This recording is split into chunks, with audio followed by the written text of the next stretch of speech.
currently doing his role in terms of building up internal security, but working very closely with the Department of Defense, working closely with other agencies and the National Intelligence Service to stop the threats to this nation. In the same length, the president has also been accused of militarizing, some aspects of this country, some commercial aspects of this country.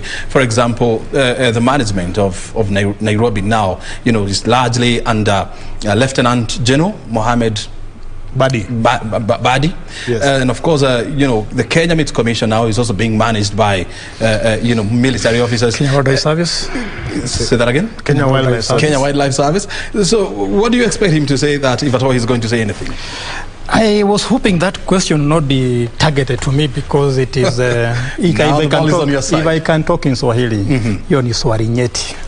But I can respond to that, because some people have raised concern about militarization of state corporations, because running a corporation using the military is not the same as using civilians, for two reasons. One, the military is used to command.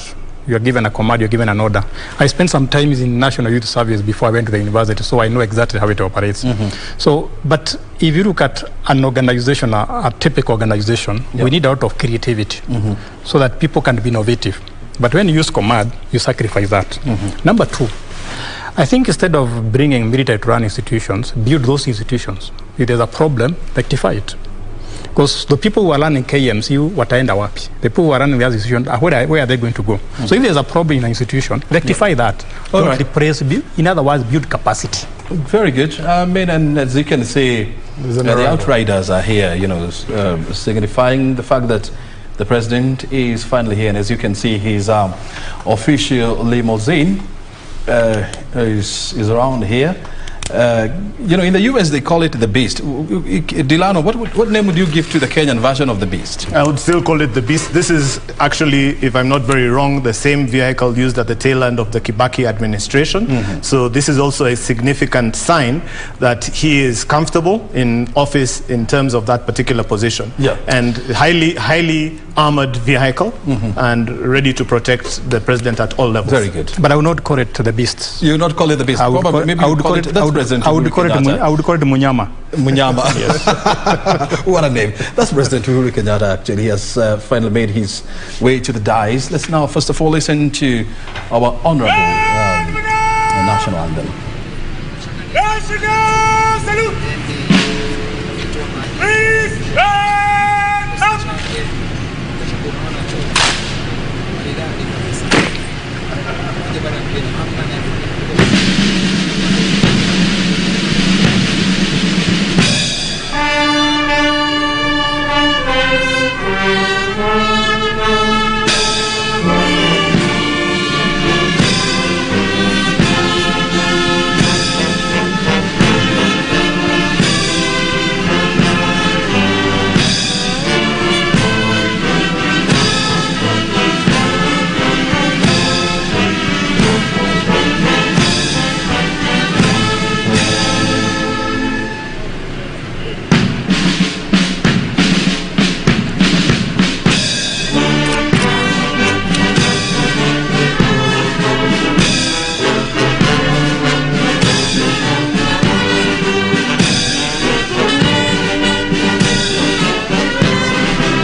National salute! Please stand up!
By his deputy, William Ruto, both of them en route to the National Assembly. But first of all, they're doing an elbow